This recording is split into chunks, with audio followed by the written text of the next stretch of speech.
Severe tropical cyclone Nora has left its mark, battering remote communities in far north Queensland and causing flash flooding on the east coast. The system's now been downgraded to a tropical low, but it's not finished yet. So far, there have been no reports of injuries, but authorities are warning small communities in the Gulf not to be complacent now the worst has passed. Nora made landfall overnight near the town of Pomperau, but could still move back into the ocean and re-intensify, which would soak the Gulf country and possibly cause extensive flooding. Our reporter in far north Queensland, Casey Briggs, has been monitoring the situation. Streets became rivers. That's it, that's where it stopped. The highway a waterfall. Landslides closing roads as rain resulting from Cyclone Nora swamped Cairns. Rusty's markets are a local landmark. Today, they're awash. And authorities are on alert. We've got swiftwater technicians ready to respond to that, and of course the State Emergency Service is also ready to respond. More than 600 kilometres away, Cyclone Nora crossed the coast just before midnight, with the small community of Pomperau copping the brunt.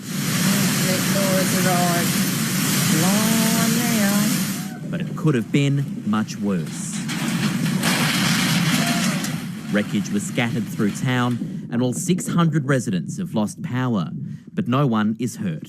We were concerned about a vessel as well that had headed north.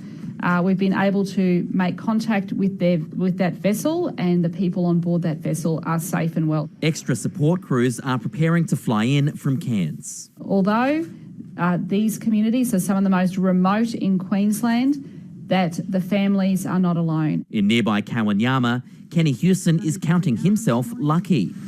We got through the night pretty much unscathed, just a few branches down. Trees have been uprooted, but there's minimal damage. It's not over yet. The system has now weakened to a tropical low. The event's not over. People need to keep that in the back of their minds. It's the Gulf, it's volatile. There's a lot of uncertainty still around this forecast, and it's some days to go before we can say a final farewell to Nora. And before the Western Cape can get back to normal. Casey Briggs, ABC News, Cairns. With more on the weather, Craig Zonker is here. Craig, where will Nora go next? Jess, the now ex-tropical cyclone will move slowly south tomorrow, really hugging the Western Cape.